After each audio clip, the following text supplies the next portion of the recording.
عید میلاد النبی پر مفتی اعظم ناصر الاسلام نے عوام کو پیغام دیا ہے۔ انہوں نے کہا کہ حضرت محمد صلی اللہ علیہ وسلم نے ہمیشہ امن کا درس دیا اور کبھی بھی دہشت کی تعلیم نہیں دی۔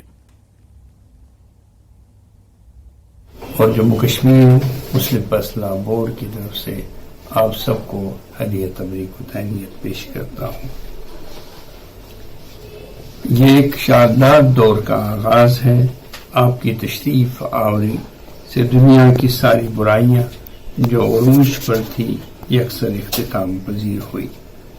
آپ نے امن امان، صلح و شانتی، صالح صحت مند نظام حیات اور اعلیٰ اخلاقی قدروں کی آبیاری فرمائی اور اس کو آگے بڑھایا۔ حضور صلی اللہ علیہ وسلم نے نہ خوف و دہشت کو بڑھایا اور نہ ہی دہشت گردی کی حمایت فرمائی۔ حق تو یہ ہے کہ آپ کی ذات پاک سے انسانوں کی ذات ہی نہیں بلکہ درند پرند حیوانات و جمادات رحمت بن کر ان سے فیضیاب ہوئے، بلکہ امن سلامتی کی زندگی پائی۔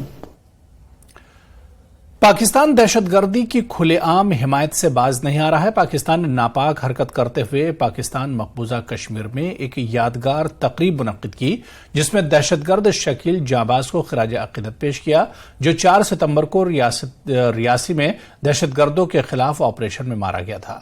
وہ ایک مارشل آرٹ کا ماہر تھا اور اس کی ہلاکت سیکیورٹی فورسز کے لیے ایک بڑی کامیابی تھی۔ پاکستان نے اسے جموں خطے میں دہشت گردی کے پھر سے ریوائول کے لیے بھیجا تھا۔ اس کی یادگار میں پاکستان مقبوضہ کشمیر کے کوٹلی میں میموریل سروس کا انعقاد کیا گیا جس میں دہشت گرد تنظیموں کی جانب سے ہندوستان کو کھلی وارننگ دی گئی۔